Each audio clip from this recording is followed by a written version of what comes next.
नवदीप में एक देवानंद नाम के बड़े विद्वान भागवताचार्य पंडित थे, बड़े ही विद्वान पंडित थे। महाप्रभु जब शैल पर्वत पर, तो वहां ब्राह्मण और ब्राह्मणी का वेश रखकर देवादिदेव महादेव और उमा जी आई और कहा हमारा निमंत्रण स्वीकार करो। महाप्रभु ने निमंत्रण स्वीकार कर जब पाया तो अमोघ भगवती अन्नपूर्णा के हाथ का, तो जब भागवतिक दृष्टि से देखा तो देखा देवादिदेव महादेव और अंबा। तो कहा इस शैल पर्वत पर आप आए थे तो आपका स्वागत करना, हम दोनों का भाव बना इसलिए। उनका आप परम वैष्णवाचार्य हैं, परम कृपालु हैं, आपकी अपार कृपा हम पर हुई। वहां से प्रभु दक्षिण मथुरा पहुंचे। वहां एक भगत आया और महाप्रभु चैतन्य देव को निमंत्रण दिया। बहुत ही फटे पुराने कपड़े ऐसे महाप्रभु ने देखा उसकी बहुत ऊंची स्थिति थी, बस ओंठ हिल रहे थे और सीताराम सीताराम सीताराम ऐसा निकल रहा था। वो रोता रोता बोला प्रभु मुझ गरीब का निमंत्रण स्वीकार करें।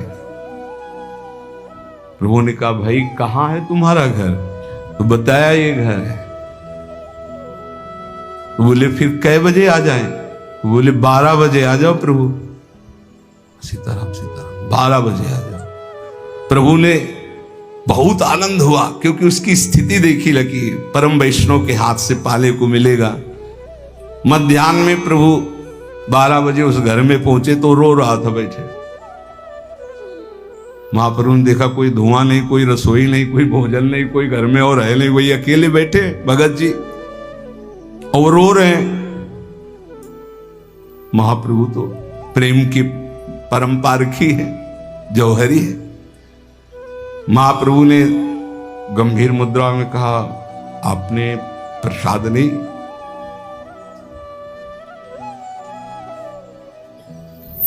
तो उसने कहा कैसे प्रसाद बना दें? लक्ष्मण जी तो राम जी की खोज में चले गए, सियाजू को रावण हरण कर ले गया, कैसे प्रसाद बना? महाप्रभु समझ रहे थे कि भाव में माता जी को रावण ने छू लिया। कैसे छू लिया? महाप्रभु उसके भाव का रसास्वादन कर रहे, चिल्ला चिल्ला कर रोने लगा, हा सीता माता, हा सीता माता। महाप्रभु प्रेम में उन्मत्त होकर उसको छू रहे हैं। वाह धन्य है तुम्हारी स्थिति। वस्त व्यस्त भाव से उठा, कहा धन्य क्या है, हमारी तो माता को रावण हरण कर ले गया। और फिर 3-4 घंटे में थोड़ा सा महाप्रसाद उबाल पकाया। प्रभु ने 1-2 कौल पाया और कहा कि तुम इतना दुखी क्यों हो रहे हो? उसने कहा कि स्वामी जी आप जानते नहीं, जगत जननी सीता माता को दुष्ट रावण ने क्यों छुआ, क्यों उठा करके ले गया? मेरी माता कितनी दुखी है आप देख पा रहे हो। वो उस लीला में डूबा हुआ है और फपक फपक कर जोर जोर से रोने लगा।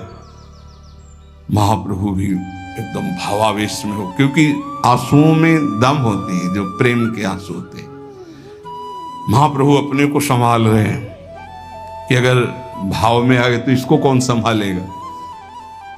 महाप्रभु से धैर्य बनाते हैं, देखो भाई तुम थोड़ा उस बात पर ध्यान दो कि जब आगे की लीला करनी थी तो राम जी ने सीता जी से कहा था कि तुम अग्नि में विराजमान हो जाओ, और सीता जी की छाया उसको रावण, सीता जी तो अग्नि में विराजमान हो गई थी, उसको रावण छू ही नहीं पाया, उसकी शक्ति ही नहीं थी कि वो छू सकता। ये भगवान की एक योग माया जनित लीला थी। तुम ये मन से बात निकाल दो कि असली सीता जी को रावण ले गया था।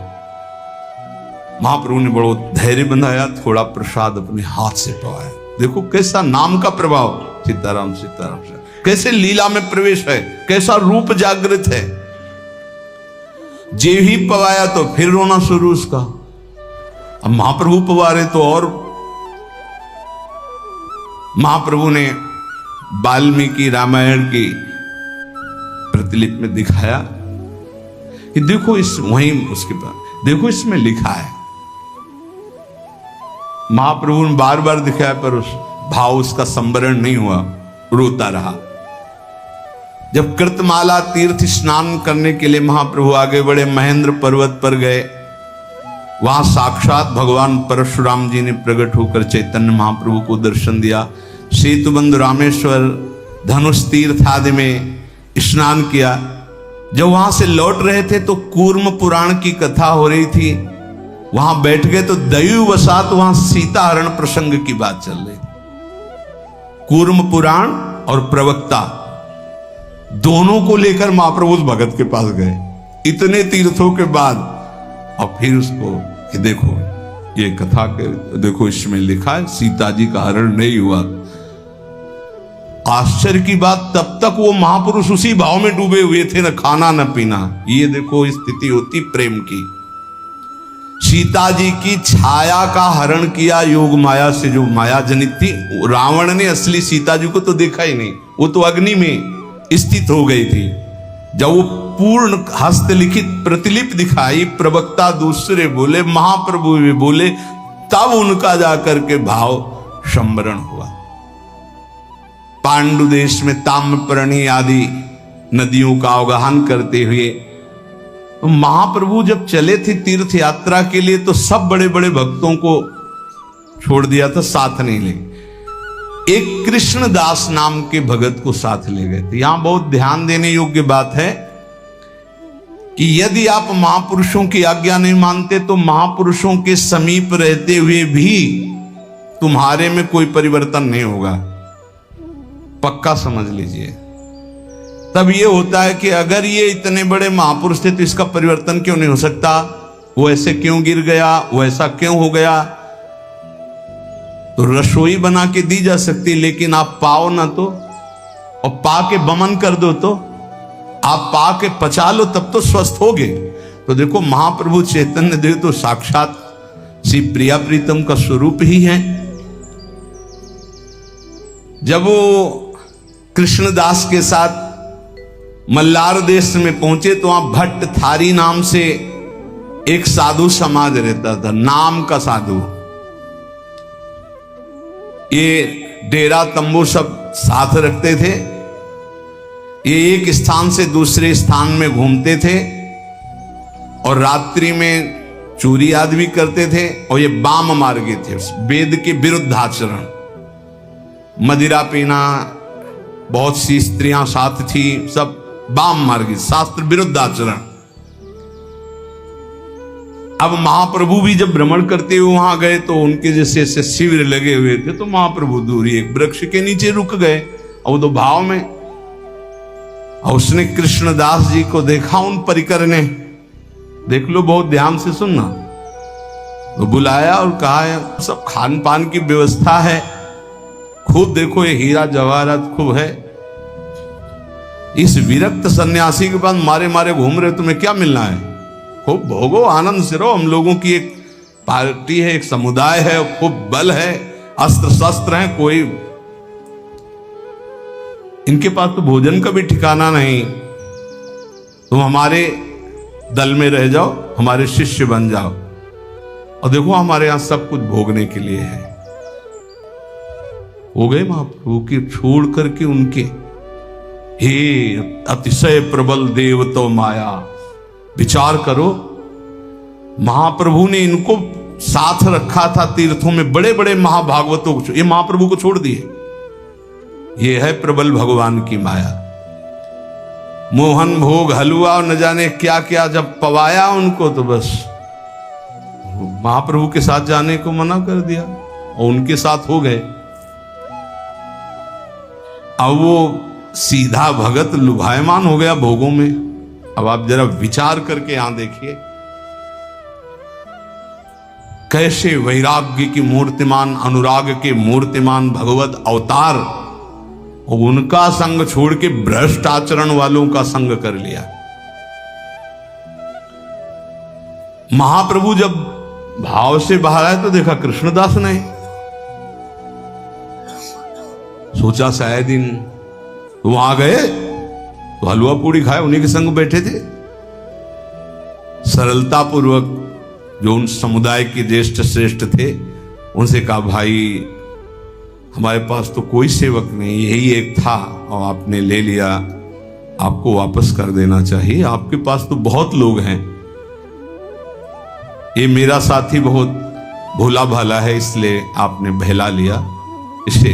कितने कृपालु हैं।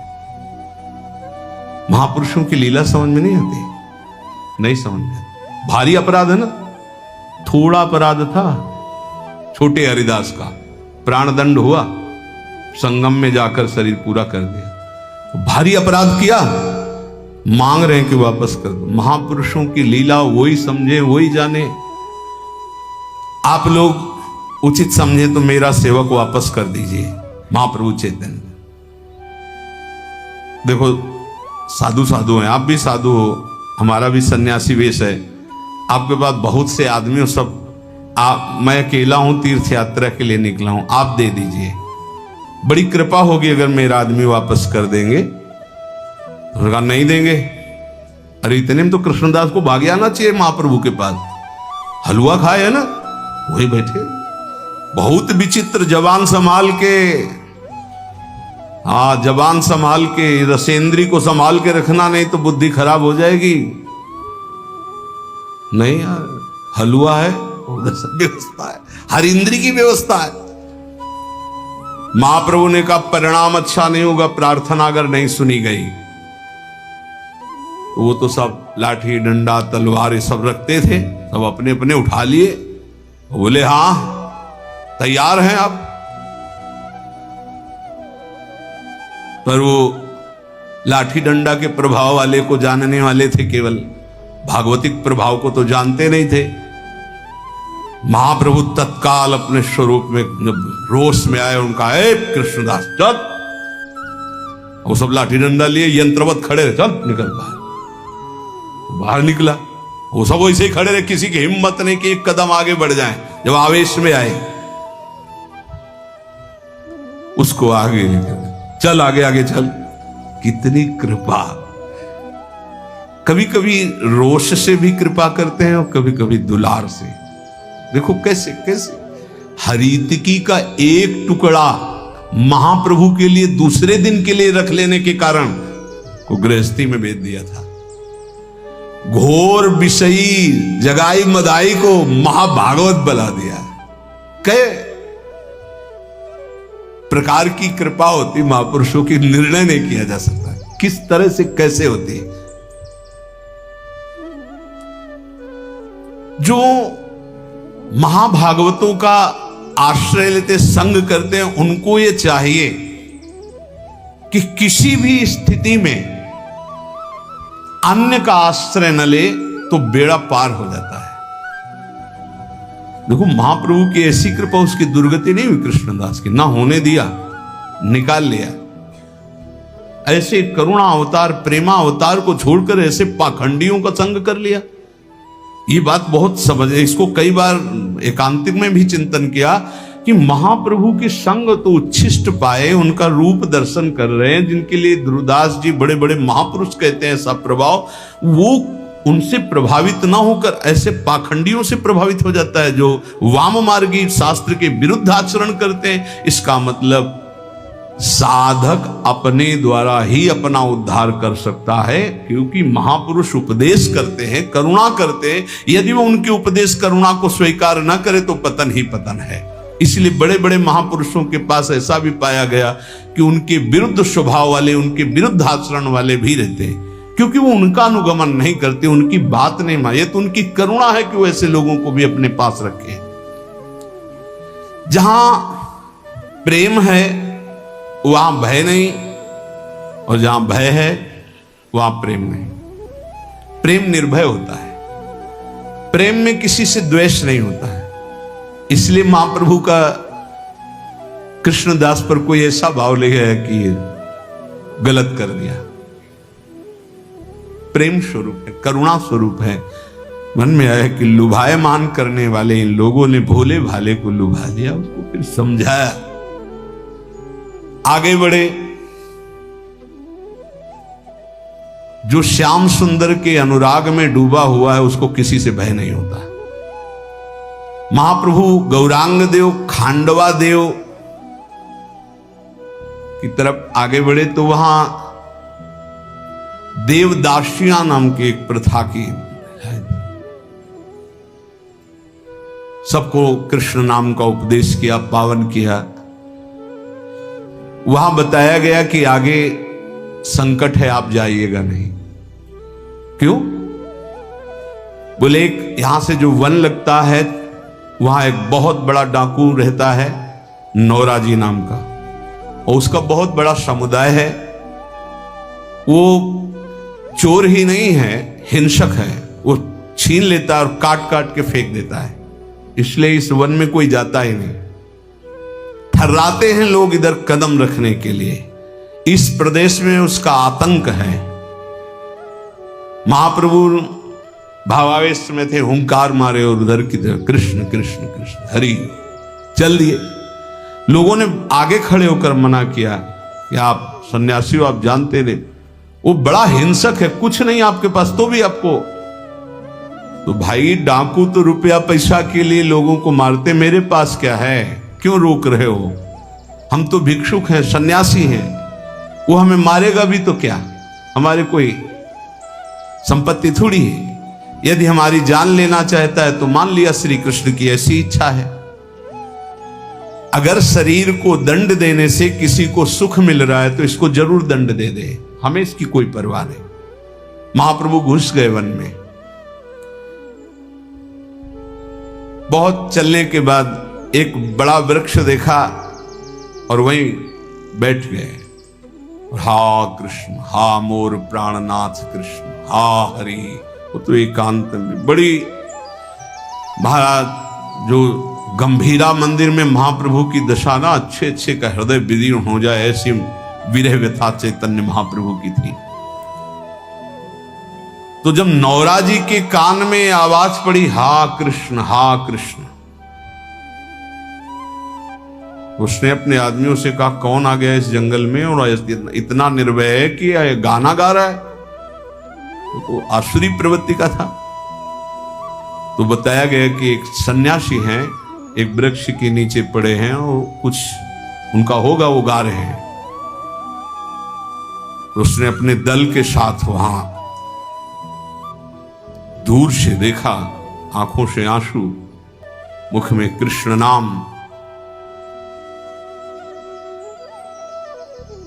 नजदीक गया, महाप्रभु ने आंख खोल कर देखा, पावत ही तिनको दरस उपजय भजना नंद। जैसे एक अचानक कोई परिवर्तन दृष्टि पड़ते ही घुटने पे हो गया।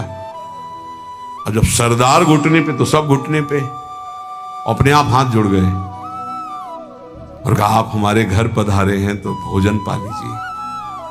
ये वो आदमी है जिसको जिंदा काट डालता है, कुछ मिले या ना मिले, नौरा डाकू। प्रभु को भोजन का निमंत्रण, लोग भय दिखाए थे। महाप्रभु ने कहा भैया हम तो सन्यासी हैं, वृक्ष तल ही ठीक है, और रही भोजन की बात तो हम भिक्षा मात्र से उदर पोषण करते हैं। आपकी ऐसी भावना बनी तो कोई जंगल का फल आदि ले आए, यही हमें दे दे तो हम पा लेंगे। अपने आदमियों को तुरंत आदेश किया। तो कुछ जंगली फल, महाप्रभु प्रेम विभोर होकर नाच रहे हैं, हा कृष्ण शरीर का ज्ञान नहीं है। गदगद कंठ में भगवान नाम उच्चारण, आसपास से घेर कर पूरा दल बैठा हुआ है। महाप्रभु के आंसुओं का और कृष्ण नाम उच्चारण का ऐसा प्रभाव कि रो पड़ा वो ये। और महाप्रभु से कहा प्रभु मुझे क्षमा कीजिए, क्षमा कीजिए, मैं महापापी हूं, हजारों लोगों को काटा है। और धीरे धीरे सकिल कर महाप्रभु के चरणों की तरफ और कहा, आप ये जो बोल रहे हैं ये सुनने में इतना अच्छा लग रहा है, आज से मैं नियम लेता हूं कभी किसी को नहीं मारूंगा। उपदेश नहीं देना पड़ रहा, ये नाम का प्रभाव देखो, नाम का प्रभाव। क्या मैं भी ये गा सकता हूं जो आप गा रहे हैं? पता नहीं, आपको देखने से ऐसा लग रहा है कि मैं बहुत नीच हूं, पापी हूं, बहुत पाप किए हैं। यही बात आती है महापुरुषों के दर्शन से। प्रभु अपने साथ रख लोगे हमें? महाप्रभु बोले कि आपका मन राजी हो गया इसमें? बोले प्रभु मन तो बाल्याकाल से हिंसा में राजी रहा है और इस समय हमारी 60 वर्ष की अवस्था है, कोई दिन ऐसा नहीं जिस दिन मैं हिंसा न करता हूं। आज तक कभी मेरे मन को कोई परिवर्तित नहीं कर पाया, पर पता नहीं आपके दर्शन से क्या मुझे लग रहा है, क्या आप थोड़ी हमें अपने चरण स्पर्श करने की अनुमति देंगे?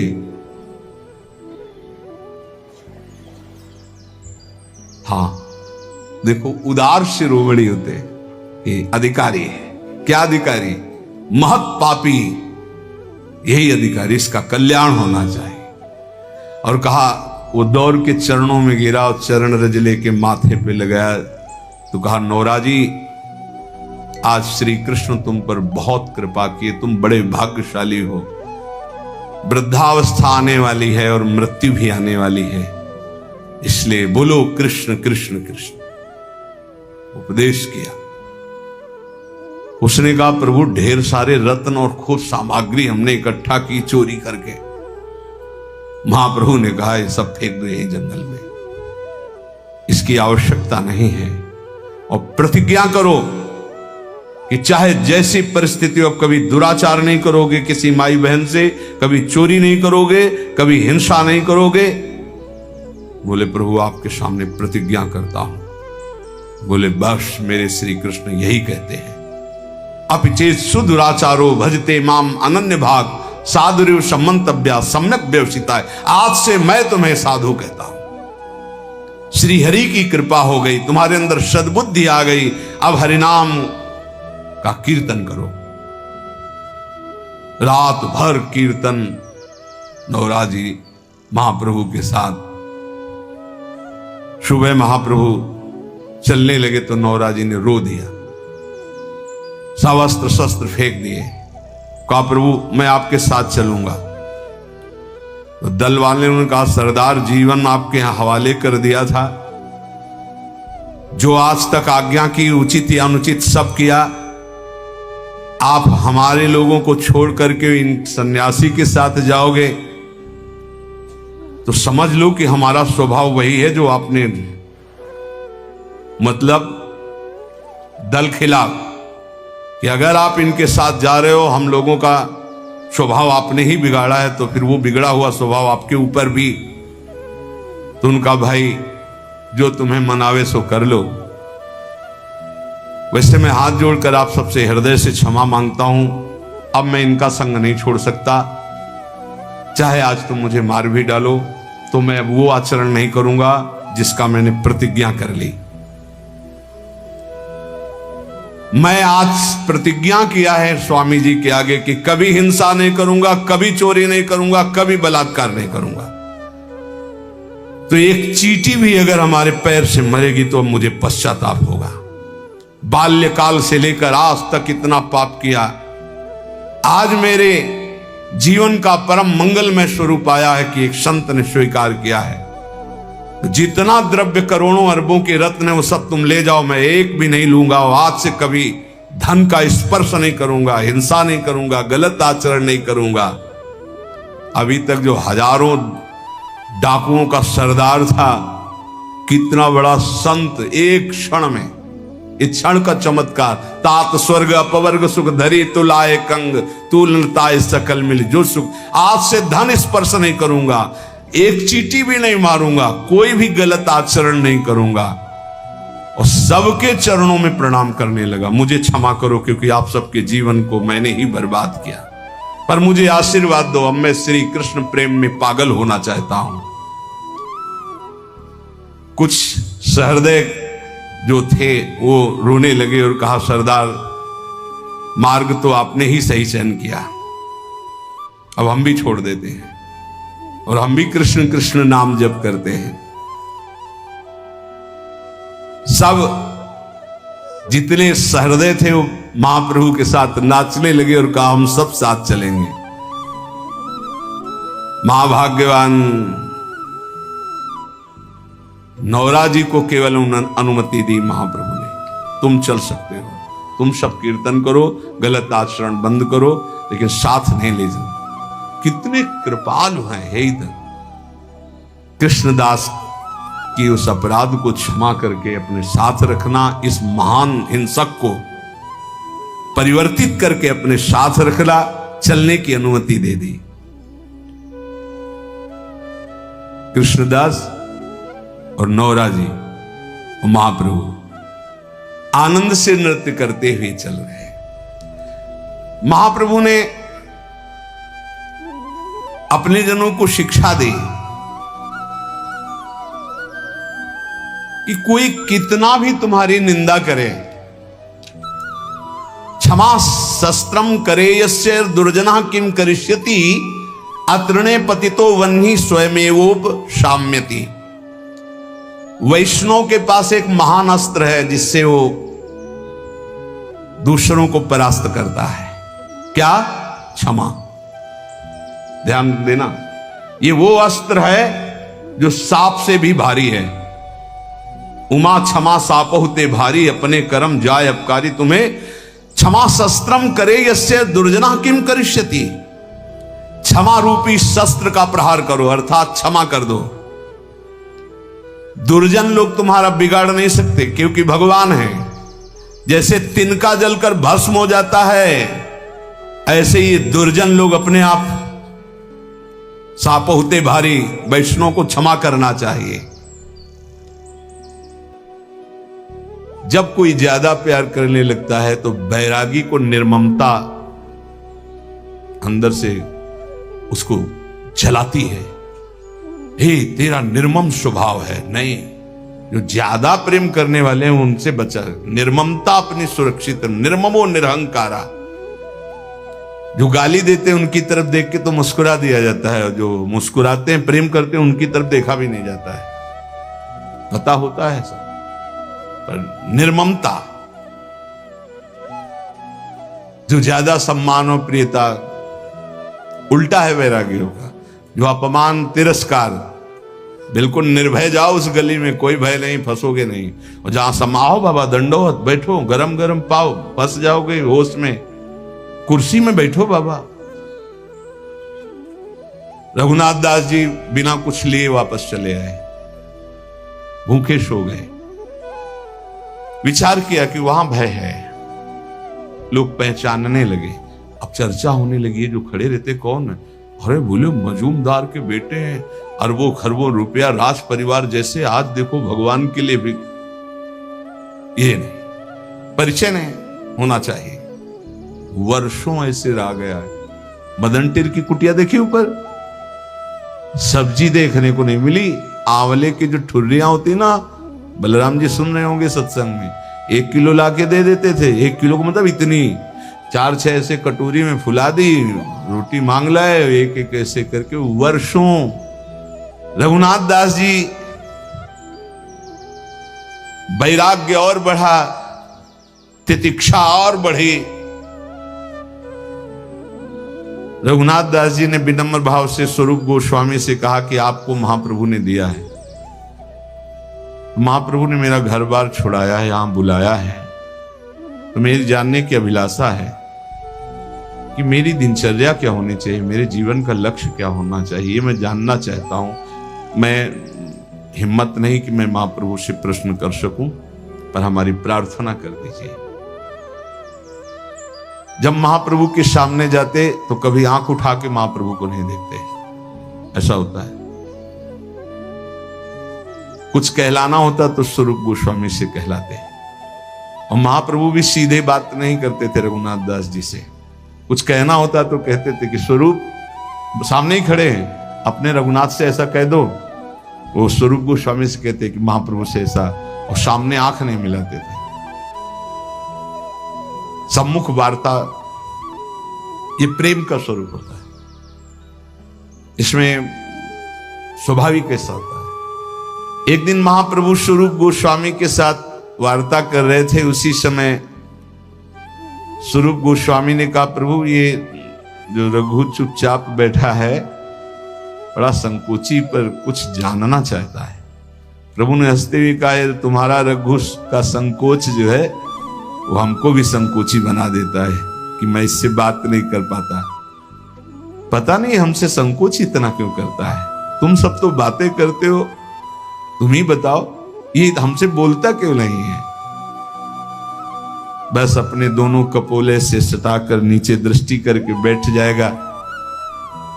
क्या सुनना चाहता है, क्या जानना चाहता है। कहा, प्रभु ये साधन संबंध में कुछ जिज्ञासा रखते हैं, पर संकोच के कारण ये आपसे कहते नहीं। प्रभु ये बड़ा पुरुषार्थी बालक है, ये जानना चाहता है कि वैष्णव का क्या धर्म है, कैसी दिनचर्या होनी चाहिए। प्रभु ने पुचकारते हुए कहा, तुम क्यों नहीं पूछते हो रघु।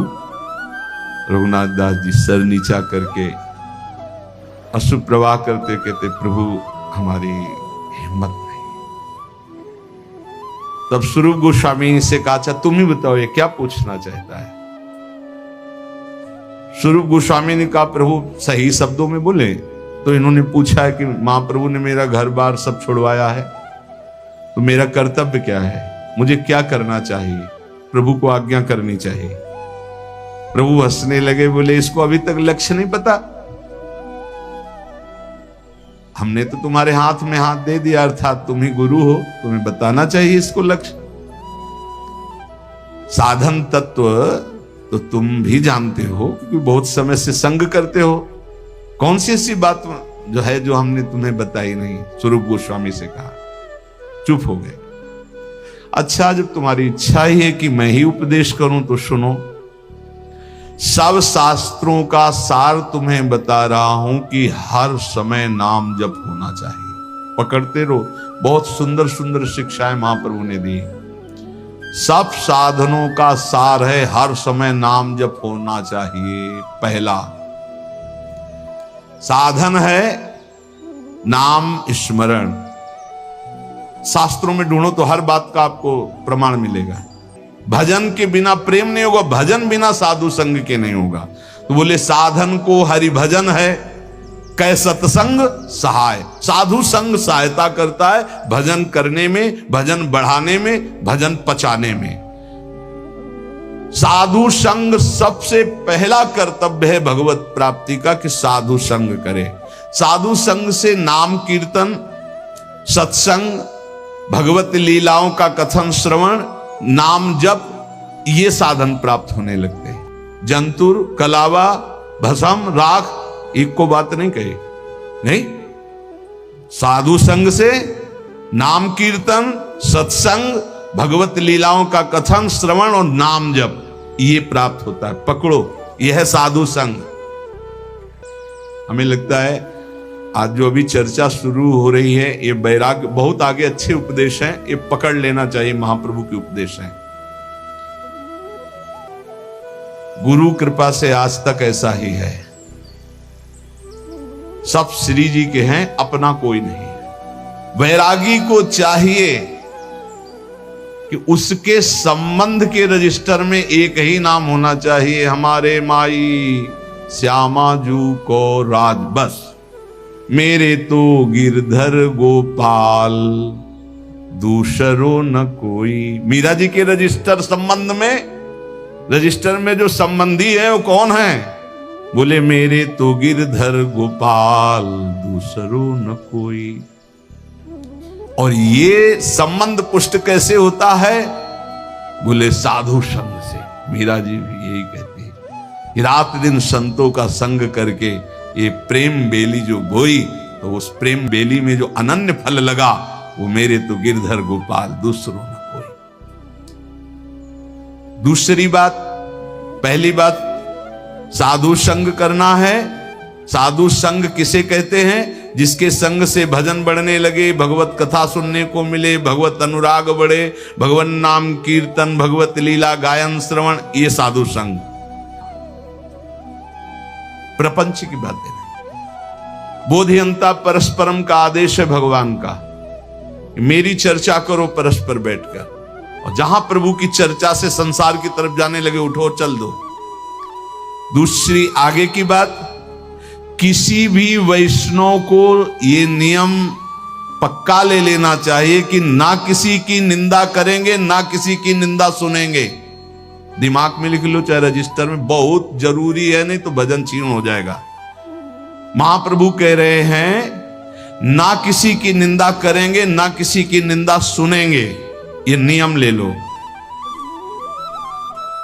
बड़े बड़े ऋषियों ने इस बात के लिए सावधान किया है कि दूसरे की निंदा नहीं करनी, दूसरे की निंदा नहीं सुननी।